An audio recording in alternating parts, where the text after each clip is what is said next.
ക്രിസ്തുവിൻ്റെ പുനരാഗമനത്തിനായി നോക്കിക്കാത്തിരിക്കുക എന്നുള്ളത് അതിമനോഹരവും മഹത്വകരവുമായ ഒരു പ്രത്യാശയാണ്. എന്നാൽ ഇവിടെ ലഭിച്ചിട്ടുള്ള ഈ ചെറിയ ആയുസ്സിൽ നമ്മുടെ നടപ്പ് അഥവാ പെരുമാറ്റ രീതികൾ വളരെ പ്രധാനപ്പെട്ട സംഗതിയാകുന്നു.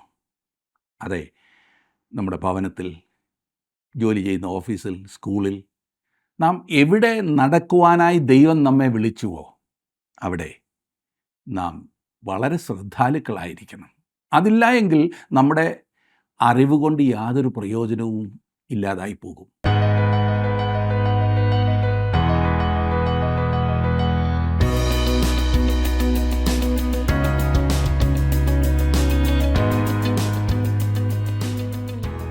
ജീവസന്ദേശത്തിൻ്റെ ബൈബിൾ പഠന ക്ലാസ്സിലേക്ക് സ്വാഗതം. ദൈവം നമ്മെ കോപത്തിനല്ല, നാം ഉണർന്നിരുന്നാലും ഉറങ്ങിയാലും തന്നോടുകൂടെ ജീവിക്കേണ്ടതിന് നമുക്ക് വേണ്ടി മരിച്ച നമ്മുടെ കർത്താവായ യേശുക്രിസ്തു മൂലം രക്ഷയെ പ്രാപിപ്പാൻ അത്രേ നിയമിച്ചിരിക്കുന്നത്. ഒരു ക്രിസ്തു വിശ്വാസി നോക്കി പാർക്കേണ്ടത് ക്രിസ്തുവേശുവിൻ്റെ പ്രത്യക്ഷതയാണ്, അല്ലാതെ എതിർ ക്രിസ്തുവിൻ്റെ വെളിപ്പാടിനെയല്ല. 1 തെസ്സലോനിക്കർ 5-ാം അധ്യായം 4-ാം വാക്യം മുതൽ 13-ാം വാക്യം വരെ ഇന്ന് നമുക്ക് പഠിക്കാം.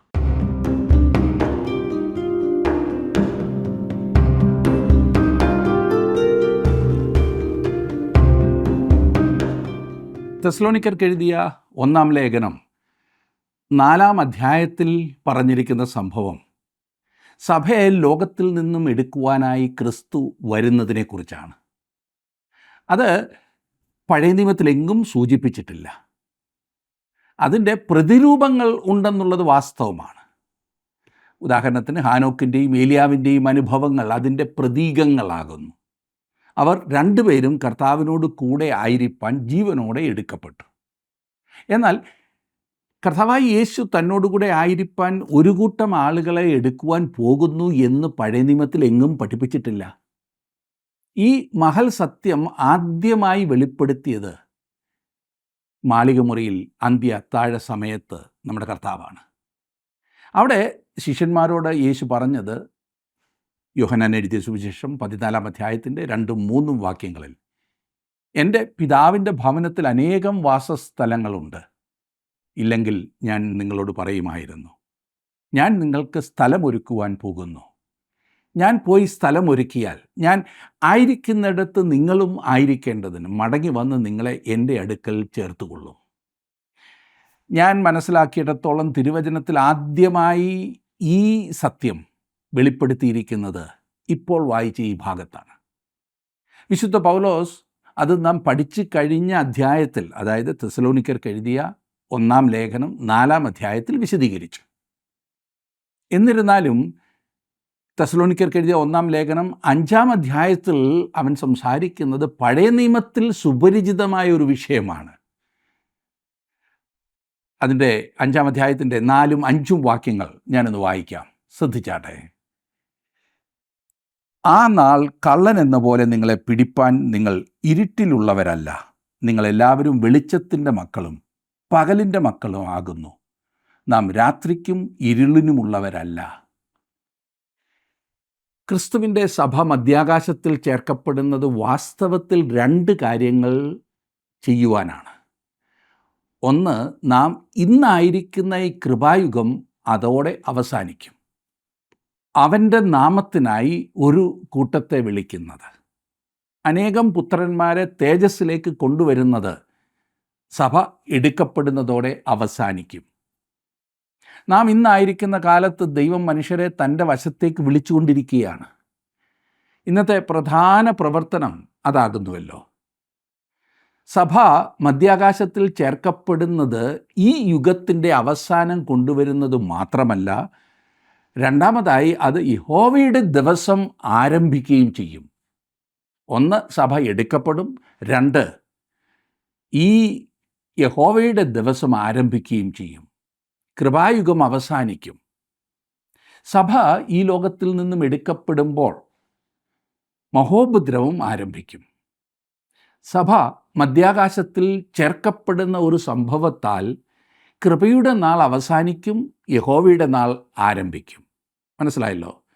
അത് ഒരു ദിവസം അടയ്ക്കുകയും വേറൊരു ദിവസം തുറക്കുകയും ചെയ്യുന്നു. പൗലോസ് പറയുന്നു, എന്നാൽ സഹോദരന്മാരെ, ആ നാൾ കള്ളൻ എന്ന പോലെ നിങ്ങളെ പിടിപ്പാൻ നിങ്ങൾ ഇരുട്ടിലുള്ളവരല്ല എന്ന്. എന്തുകൊണ്ട് അങ്ങനെയല്ല? കാരണം നാം അപ്പോൾ അവിടെ കാണില്ല. 4-ാം അധ്യായത്തിൽ നാം കണ്ടതാണ് കർത്താവ് താൻ ഗംഭീരനാദത്തോടെ സ്വർഗത്തിൽ നിന്ന് ഇറങ്ങി വരുമെന്ന്. അവൻ വന്ന് തൻ്റെ സഭയെ ഭൂമിയിൽ നിന്ന് എടുക്കും.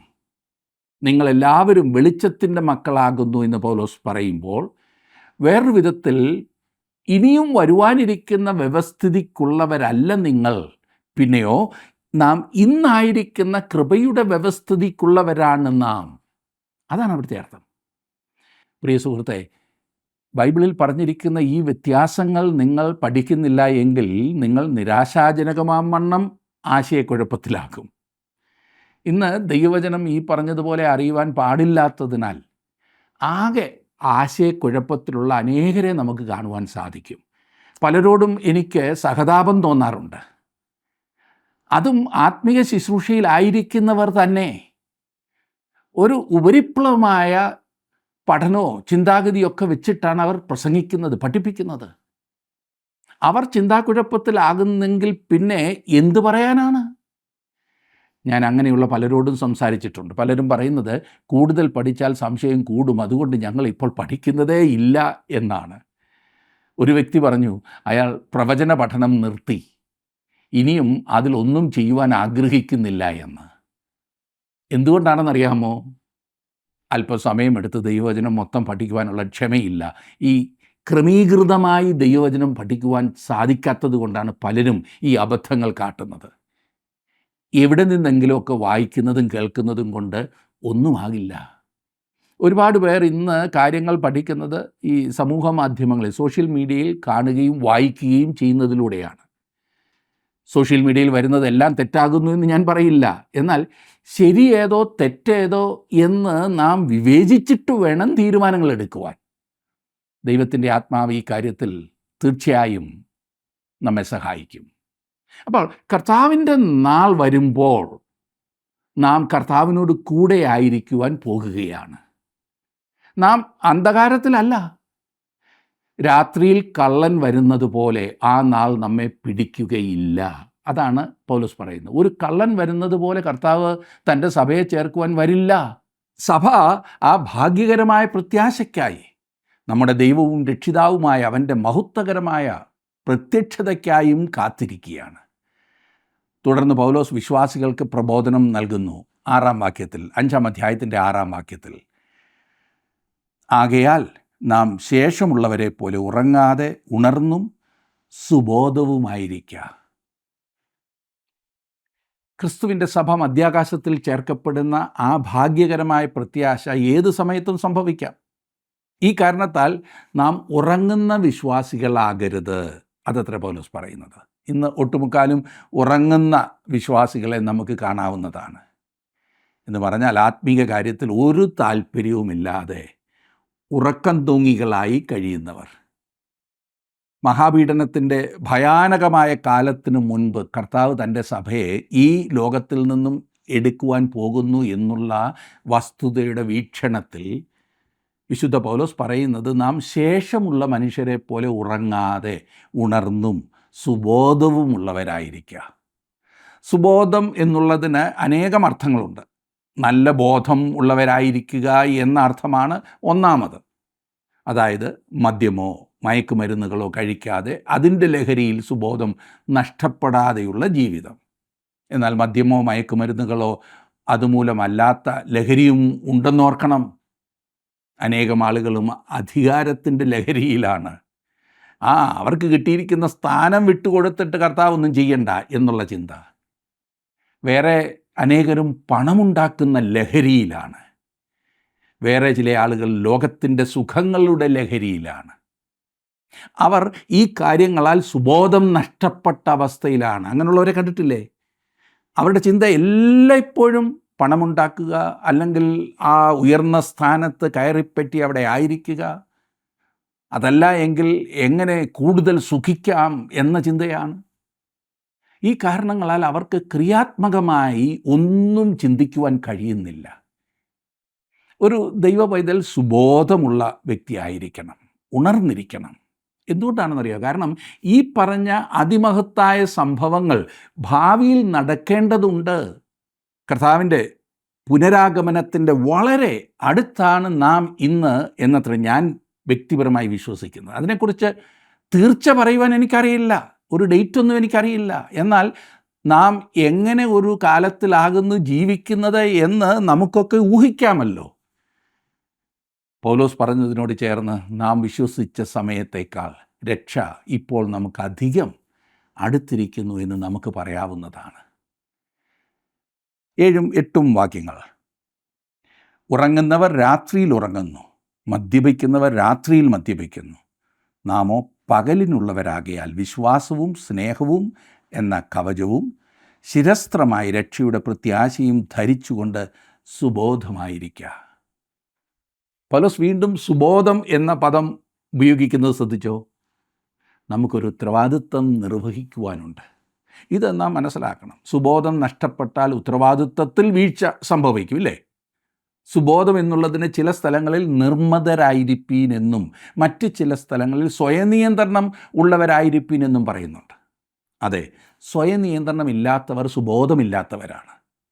സ്വയനിയന്ത്രണം ആത്മാവിനാൽ ലഭിക്കുന്നതാകുന്നു എന്ന് നാം ഓർക്കണം. അത് ആത്മാവിൻ്റെ ഫലങ്ങളിലൊന്നാണ്. വിശ്വാസവും സ്നേഹവും എന്ന കവചവും ശിരസ്ത്രമായി രക്ഷയുടെ പ്രത്യാശയും ധരിച്ചുകൊണ്ട്.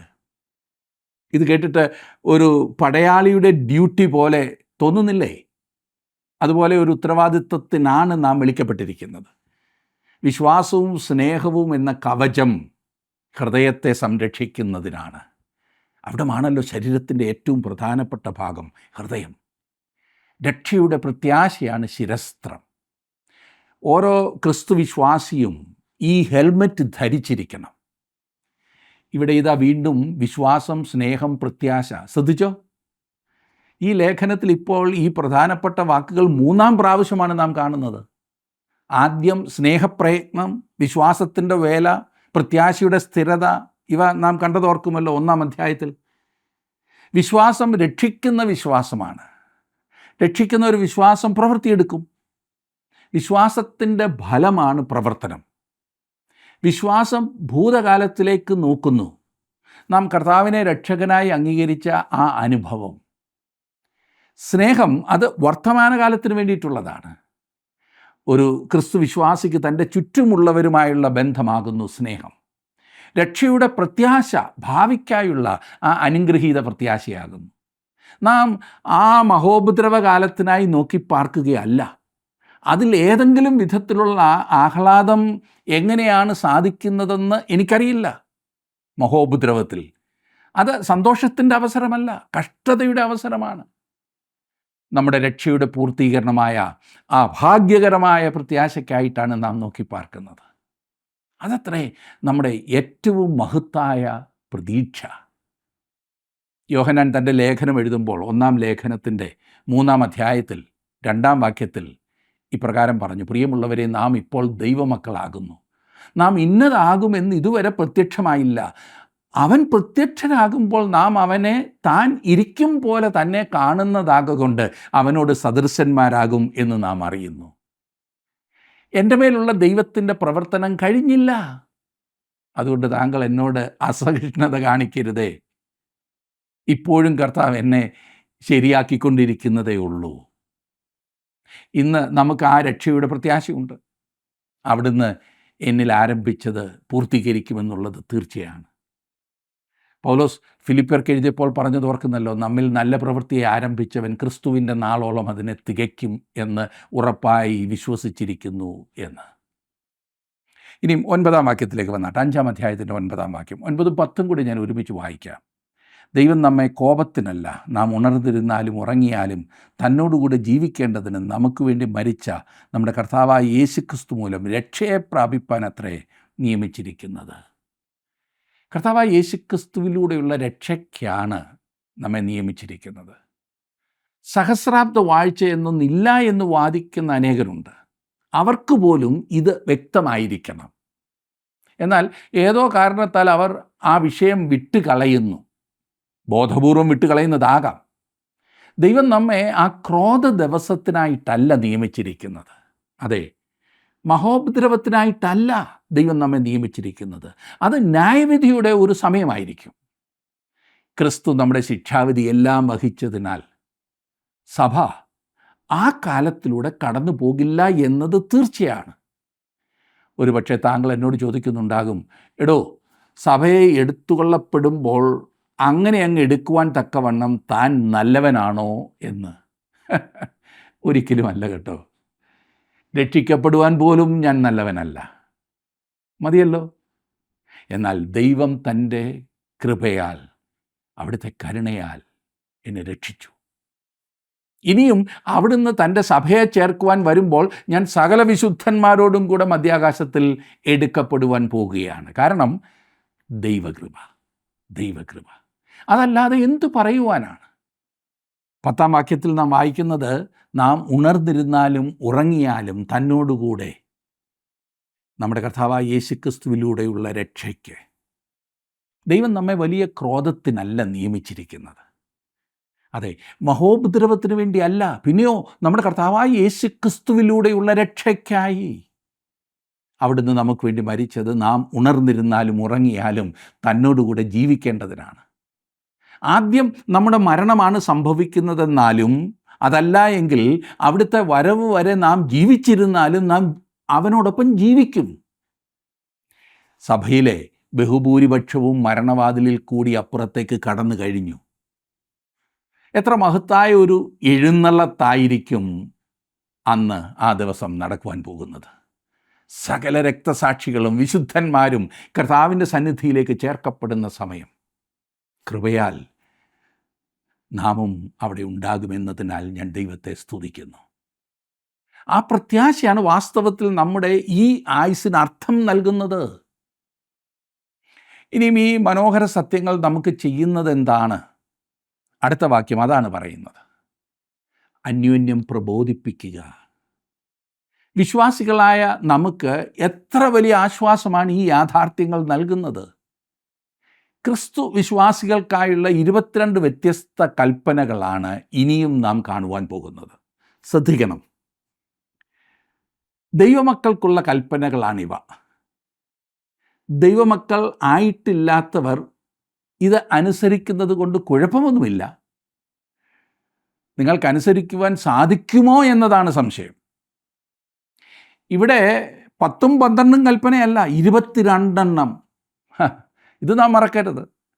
കർത്താവായ യേശുക്രിസ്തുവിൽ ആയിത്തീർന്നിട്ടില്ലാത്ത പലരും ബൈബിളിലെ കൽപ്പനകൾ തങ്ങളോടാണെന്ന് കണ്ടനുസരിക്കുവാൻ പാടുപെടുന്നത് ഞാൻ ശ്രദ്ധിച്ചിട്ടുണ്ട്. എന്നാൽ സുഹൃത്തെ, താങ്കൾ രക്ഷിക്കപ്പെടുന്ന സമയം വരെ ദൈവം താങ്കളെ ഒരു ക്രൂശിങ്കൽ അടച്ചിട്ടിരിക്കുകയാണ്. അതെ, നിനക്ക് വേണ്ടി മരിച്ച എൻ്റെ പുത്രനെ നീ എന്ത് ചെയ്യും എന്ന ഒരു ചോദ്യമല്ലാതെ രക്ഷിക്കപ്പെടുന്നത് വരെ ഒരു വ്യക്തിയോട് ദൈവം യാതൊന്നും ആവശ്യപ്പെടുന്നില്ല. ഒരു വിധത്തിൽ പറഞ്ഞാൽ ഒരു കൽപ്പനയുമില്ല. താങ്കളെ ഏൽപ്പിച്ച കാര്യങ്ങളിൽ വിശ്വസ്തനായിരുന്നുവോ എന്നും പള്ളിക്ക് പൈസ കൊടുത്തുവോ എന്നും അങ്ങനെ യാതൊന്നും ദൈവം നിങ്ങളോട് ചോദിക്കാൻ പോകുന്നില്ല സുഹൃത്തെ, നിങ്ങൾ ദൈവത്തെ അംഗീകരിച്ചിട്ടില്ലെങ്കിൽ. ദൈവത്തെ അംഗീകരിക്കാത്തവരുടെ പ്രവർത്തികൾ ദൈവത്തിന് വേണ്ട എന്ന് ബൈബിളിൻ്റെ വെളിച്ചത്തിൽ ഞാനങ്ങ് പറയുകയാണ്. കർത്താവായ യേശുക്രിസ്തുവിനെ നാം രക്ഷകനായി അംഗീകരിച്ചതിന് ശേഷം ദൈവം നമ്മോട് നമ്മുടെ ജീവിതത്തെക്കുറിച്ച് ചോദിക്കും. ഒരു ദൈവ പൈതൽ തൻ്റെ ജീവിത രീതിയായി 10 കൽപ്പനകളുടെ കീഴിലല്ല. മനസ്സിലായല്ലോ? ഒരു ദൈവ പൈതൽ, ഒരു ക്രിസ്തീയ വിശ്വാസി തങ്ങളുടെ ജീവിത രീതിയായി കാണേണ്ടത് 10 കൽപ്പനകളല്ല. അവൻ അതിനേക്കാളൊക്കെ ഉയർന്ന അവസ്ഥയിലാണെന്നാണ് ഞാൻ ഉദ്ദേശിച്ചത്. അവൻ ഈ പറഞ്ഞതിനേക്കാളൊക്കെ ഉന്നതമായ ഒരു നിലവാരത്തിൽ വേണം ജീവിക്കേണ്ടത്. ഇവിടെ നൽകിയിരിക്കുന്ന കൽപ്പനകൾ അതിൻ്റെ ഉദാഹരണമാകുന്നു. ഈ കൽപ്പനകൾ പ്രായോഗികമാണ്, ദൈനംദിന ജീവിതത്തിലെ പ്രധാനപ്പെട്ട കാര്യങ്ങളാണ്. കർത്താവായ യേശു പറഞ്ഞു, നിങ്ങൾ എന്നെ സ്നേഹിക്കുന്നു എങ്കിൽ എൻ്റെ കൽപ്പനകളെ പ്രമാണിക്കുക എന്ന്. ഇതുവരെ കർത്താവിൻ്റെ കൽപ്പനകളെ ശ്രദ്ധിച്ചിട്ടില്ലാത്ത ചില ക്രിസ്തുവിശ്വാസികൾ തന്നെയുണ്ട്. ഇവിടെ ഇതാ 22 കൽപ്പനകൾ. അവ മിലിറ്ററി ഓർഡർ പോലെയാണ്. അങ്ങനെയാണ് നൽകിയിരിക്കുന്നത്. ചുരുക്കമാണ്, കണിശമാണ്. ഒരു മിലിറ്ററി ഓഫീസർ നൽകുന്നത് പോലെയാണ് അവ നൽകിയിരിക്കുന്നത്. നമ്മോട് പറഞ്ഞിരിക്കുന്നത് സുബോധമുള്ളവരായി യുദ്ധത്തിനാവശ്യമായ ആയുധവർഗം ധരിച്ചുകൊള്ളുക എന്നത്രേ. ഇപ്പോൾ ഇതാ നാം ഇവിടെ ഈ ആജ്ഞകൾ കാണുന്നു. അവയെ തരം തിരിച്ച് പറഞ്ഞിരിക്കുകയാണ്. ചില ആജ്ഞകൾ അന്യോന്യമുള്ള ബന്ധത്തിൽ ചെയ്യേണ്ടവയായി പറഞ്ഞിരിക്കുന്നു. ഞാൻ 11-ാം വാക്യം ഒന്ന് വായിക്കാം, നോക്കിക്കാട്ടെ. ആകയാൽ നിങ്ങൾ ചെയ്തു വരുന്നത് പോലെ അന്യോന്യം പ്രബോധിപ്പിച്ചും തമ്മിൽ ആത്മിക വർധന വരുത്തിയും പോരുവീൻ. ഒന്നാമത്തെ കൽപ്പന ഓർക്കണം, ഞാൻ 22 കൽപ്പനകൾ പറയുവാൻ പോകുകയാണ്. ഓക്കെ, ഒന്നാമത്തെ കൽപ്പന അന്യോന്യം പ്രബോധിപ്പിക്കുക, അതായത് അന്യോന്യം ആശ്വസിപ്പിക്കുക, പ്രോത്സാഹിപ്പിക്കുക. നാം ഇന്ന് എത്രയധികം ചെയ്യേണ്ട ഒരു കാര്യമാണ് ഇതല്ലേ? ക്രിസ്തുവിൻ്റെ വരവിനായി കാത്തിരിക്കുന്ന ഒരാൾ അതുപോലെ കാത്തിരിക്കുന്ന മറ്റൊരു വ്യക്തിയെ പ്രോത്സാഹിപ്പിക്കണം, ആശ്വസിപ്പിക്കണം. രണ്ടാമത്തെ കൽപ്പന തമ്മിൽ ആത്മിക വർധന വരുത്തുക. തെസ്സലോനിക്കയിലെ വിശ്വാസികൾ ഇതിനോടകം അത് ചെയ്യുന്നുണ്ടായിരുന്നു എന്ന് പൗലോസ് പറഞ്ഞു. അതെ, നമ്മുടെ വലിയ ഒരു ഉത്തരവാദിത്വമാകുന്നു മറ്റുള്ളവർക്ക് ആത്മിക വർധന വരുത്തുക എന്നത്. പലപ്പോഴും വിശ്വാസികളുടെ സംസാരവും പ്രവർത്തനങ്ങളും മറ്റുള്ളവരുടെ ആത്മികത കളയുന്നതാണ്. പല സ്ഥലങ്ങളിലും സാക്ഷ്യം പറയുന്നത് മറ്റുള്ളവരെ മുറിപ്പെടുത്തുന്നതിനും മുഷിപ്പിക്കുന്നതിനുമാണ്. ആത്മിക വർധന എന്നാൽ മറ്റൊരാളെ പണിതുയർത്തുക, വളർത്തിക്കൊണ്ടുവരിക. ഒരു ടീമായി നാം അന്യോന്യം പ്രോത്സാഹിപ്പിക്കുന്നവരും ആത്മിക വർധന വരുത്തുന്നവരും ആയിരിക്കണം. നാം വിഭാഗീയത കൊണ്ടുവരരുത്, മാറി നിന്ന് കുറ്റപ്പെടുത്തരുത്. 12ഉം 13ഉം വാക്യങ്ങളിൽ നാം കാണുന്നത്, സഹോദരന്മാരെ, നിങ്ങളുടെ ഇടയിൽ അധ്വാനിക്കുകയും കർത്താവിൽ നിങ്ങളെ ഭരിക്കുകയും പ്രബോധിപ്പിക്കുകയും ചെയ്യുന്നവരെ അറിഞ്ഞ് അവരുടെ വേല നിമിത്തം ഏറ്റവും സ്നേഹത്തോടെ വിചാരിക്കണമെന്ന് നിങ്ങളോട് അപേക്ഷിക്കുന്നു. തമ്മിൽ സമാധാനമായിരിപ്പീൻ. ഇവിടെ 3 കൽപ്പനകൾ കാണുന്നു. ഒന്നോട് ബന്ധപ്പെട്ടിരിക്കുന്നു എന്ന് തോന്നുന്ന വിധത്തിലുള്ളവയാണ് അവ 3. അതുകൊണ്ട് തന്നെ 3-ാമത്തെ കൽപ്പന നിങ്ങളെ ദൈവവചനം പഠിപ്പിക്കുന്നവരെ അറിയുക, അല്ലെങ്കിൽ അവരെ മനസ്സിലാക്കുക. അതിൻ്റെ അർത്ഥം നാം അവരെ അംഗീകരിക്കണമെന്നത്രേ. വിശുദ്ധ പൗലോസ് ഇത് എഴുതിയപ്പോൾ അവൻ തെസ്സലോനിക്കയിലെ സാഹചര്യത്തെക്കുറിച്ചാണ് സംസാരിച്ചത് എന്ന് ഓർക്കണം. അവൻ അവരോടൊപ്പം 1 മാസത്തിൽ കുറവ് മാത്രമേ ഉണ്ടായിരുന്നുള്ളൂ. അവൻ അവരെ ക്രിസ്തുവിനായി നേടുകയും അവരെ പഠിപ്പിക്കുകയും ചെയ്തു. അങ്ങനെ അവിടെ ഒരു സഭ സ്ഥാപിതമായി. അതെ, ഒന്നുമില്ലാതിരുന്നിടത്ത് ഒരു കൂടിവരവ്, ഒരു സഭ. പൗലോസ് ചെന്ന് അവരോട് സുവിശേഷം അറിയിക്കുന്നത് വരെ അവിടെ യാതൊരു ക്രിസ്തു വിശ്വാസിയും ഉണ്ടായിരുന്നില്ല. അങ്ങനെ തെസ്സലോനിക്കയിലെ ക്രിസ്തു വിശ്വാസികളിൽ എല്ലാവരും തന്നെ ഏതാണ്ട് ഒരു സമയത്താണ് ക്രിസ്തുവിനെക്കുറിച്ച് അറിഞ്ഞത്. ഇപ്പോൾ അവരിൽ ചിലർക്ക് പഠിപ്പിക്കുവാനുള്ള, ഉപദേശിക്കുവാനുള്ള വരം ലഭിച്ചെന്ന് വന്നേക്കാം. ചിലർക്ക് പ്രസംഗിക്കുവാനും മറ്റു ചിലർക്ക് സഹായിക്കുവാനുമുള്ള വരം ലഭിച്ചു എന്ന് വന്നേക്കാം. ഓരോ ക്രിസ്തു വിശ്വാസിയും രക്ഷിക്കപ്പെടുമ്പോൾ ആത്മീക വരം പ്രാപിക്കുന്നു. ആ വരം ക്രിസ്തു വിശ്വാസികളുടെ കൂട്ടമായി സഭയിൽ പ്രാവർത്തികമാക്കണം. ക്രിസ്തു വിശ്വാസികളുടെ ആത്മീക വളർച്ചയ്ക്കുതകുന്നതായിരിക്കണം ഈ വരം. പൊതു പ്രയോജനത്തിനായിട്ടാണ് ആത്മീക വരം എപ്പോഴും നൽകുന്നത്. എന്നാൽ തെസ്സലോനിക്കയിലെ വിശ്വാസികളുടെ ഇടയിൽ ഞാൻ ഇനിയും പറയും പ്രകാരം ഒരു ചിന്താഗതി ഉണ്ടായിരുന്നു എന്ന് വന്നേക്കാം. ഇന്നാരും ഞാനും ഒരു സമയത്താണല്ലോ രക്ഷിക്കപ്പെട്ടത്, സഭയിൽ ചേർന്നത്. അവൻ ഒരു വിശ്വാസിയാകുന്നതിന് മുമ്പ് എനിക്ക് അവനെ നല്ലതുപോലെ അറിയാമായിരുന്നു. ഇന്ന് എന്നെ പഠിപ്പിക്കാമെന്ന് അവന് തോന്നുന്നത് എങ്ങനെ? സാധാരണ ഉണ്ടാകാറുള്ള ഒരു ചിന്താഗതി ഞാൻ പറഞ്ഞെന്ന് മാത്രം. അതുകൊണ്ട് പൗലോസ് അവരോട് പറയുന്നത്, ചില പുരുഷന്മാർക്കും സ്ത്രീകൾക്കും ചില പ്രത്യേക വരം നൽകിയിരിക്കുന്നു. അതും നേതൃത്വത്തിന് വേണ്ടിയുള്ള വരം. ക്രിസ്തു വിശ്വാസികൾ അതിനെ മാനിക്കണം. പ്രബോധനത്തിനായി അവർ ഈ പറഞ്ഞ ഉപദേഷ്ടാക്കന്മാരെ നോക്കേണ്ടതായിരുന്നു. ഈ പ്രശ്നം ഇന്നും നമുക്ക് സഭകളിൽ കാണുവാൻ സാധിക്കുന്നുണ്ട്. ദൈവം തങ്ങൾക്ക് നൽകിയിരിക്കുന്ന ഉപദേഷ്ടാക്കന്മാർക്ക് ജനങ്ങൾ വേണ്ടത്ര പരിഗണന നൽകുന്നില്ല. ആളുകൾ പറയുന്നത് അവർ ദൈവവചനത്തിൽ വിശ്വസിക്കുന്നു, അതിലെ ഓരോ വാക്കും അവർ വിശ്വസിക്കുന്നു എന്നത്രേ. എന്നാൽ പിന്നെ എന്തുകൊണ്ടവർ ഈ പറഞ്ഞ കൽപ്പന അനുസരിക്കുന്നില്ല? അവരെ പഠിപ്പിക്കുമ്പോൾ എന്തുകൊണ്ട് അവർ ശ്രദ്ധിക്കുന്നില്ല? ഒരു വ്യക്തി പറഞ്ഞു, ഞാൻ ബൈബിൾ ആദ്യോടന്തം വിശ്വസിക്കുന്നു, എന്നാൽ ആദ്യം മുതൽ അവസാനം വരെ എഴുതിയിരിക്കുന്നത് എന്താകുന്നു എന്ന കാര്യത്തിൽ എനിക്കൊരു പിടിയുമില്ല എന്ന്. അതൊരു വല്ലാത്ത അവസ്ഥ തന്നെയാണ്. ഞാൻ മനസ്സിലാക്കുന്നത്, ഈ പുസ്തകത്തിൽ എഴുതിയിരിക്കുന്നത് എന്തെന്ന് മനുഷ്യർ അറിഞ്ഞാൽ അവർ അത് വിശ്വസിക്കും, അവർ അതനുസരിക്കുമെന്നത്രേ. അറിയാതെ വിശ്വസിച്ചതുകൊണ്ട് എന്താ വിശേഷം? അനേകർ ജീവസന്ദേശം പ്രോഗ്രാം കേട്ടിട്ട് എന്നോട് പറയാറുണ്ട്, ഇപ്പോഴാണ് ദൈവവചനം ശരിയായി മനസ്സിലാക്കുവാൻ തുടങ്ങിയതെന്ന്. അങ്ങനെ മനസ്സിലാക്കിയവരുടെ ജീവിതത്തിൽ വ്യക്തമായ മാറ്റങ്ങളും കാണുവാനുണ്ട്. അതെ, ഏതൊരു കാര്യവും വിശ്വസിക്കുവാൻ അതേക്കുറിച്ച് നാം അറിവുള്ളവരായിരിക്കണം. അറിയാതെ വിശ്വസിക്കുന്നത് അന്ധവിശ്വാസമാണ്. ക്രിസ്തീയ വിശ്വാസം അന്ധവിശ്വാസമല്ല. ക്രിസ്തീയ വിശ്വാസം ദൈവവചനത്തിൻ്റെ അടിസ്ഥാനത്തിലാണ്. ദൈവത്തെ നാം അറിയുന്നത് ദൈവവചനത്തിലൂടെയാണ്. ദൈവം ഒരുക്കിയ രക്ഷയെക്കുറിച്ച് നാം അറിയുന്നത് ദൈവവചനത്തിലൂടെയാണ്. ദൈവവചനം അറിയാത്തതാണ് ഇന്നത്തെ സകല ആത്മീയ അധപ്പതനത്തിൻ്റെയും കാരണം. ദൈവവചനം വേണ്ടതുപോലെ പഠിപ്പിക്കുവാൻ ആളില്ല. ദൈവവചനം പഠിക്കുവാനും ആളുകൾക്ക് താല്പര്യമില്ല. അതെ, ദൈവവചനം പഠിക്കാതെ ആർക്കും ദൈവമക്കളായി വളരുവാൻ സാധ്യമല്ല. ദൈവവചനം വിശ്വസിക്കുന്നു എന്ന് പറയുമ്പോൾ തന്നെ അതിൽ പറഞ്ഞിരിക്കുന്നത് എന്താകുന്നു എന്നറിയില്ല എന്ന് പറയുന്നത് കപടഭക്തിയാണ്. ബൈബിൾ ദൈവത്തിൻ്റെ വചനമാകുന്നു എന്ന് ഞാൻ വിശ്വസിക്കുന്നു. ഇത് സമർത്ഥിക്കുന്ന ഏതൊരു വ്യക്തിയും അതിൽ പറഞ്ഞിരിക്കുന്നത് എന്താകുന്നു എന്നറിയുവാൻ കടപ്പെട്ടവരാണ്. അതുകൊണ്ട് ദൈവവചനം പ്രസംഗിക്കുകയും പഠിപ്പിക്കുകയും ചെയ്യുന്ന ഏതൊരാൾക്കും വിശ്വാസികളുടെ ശ്രദ്ധ ആവശ്യമാണ്.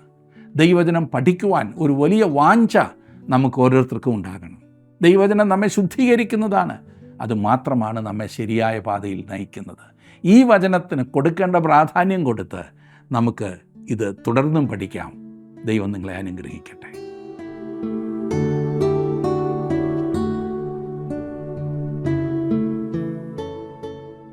ക്രിസ്തുസഭയെ നയിക്കുന്നവരുടെ പ്രാഥമിക ഉത്തരവാദിത്തമാണ് ജനത്തെ വചനം പഠിപ്പിക്കുക എന്നുള്ളത്.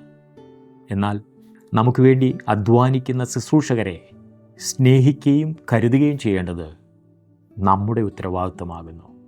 ശുശ്രൂഷകന്മാരും ദൈവജനവും തമ്മിലുള്ള ആത്മബന്ധത്തിൻ്റെ ഉത്തമ മാതൃകയാണ് മക്കതോന്യ സഭകളും പൗലോസും.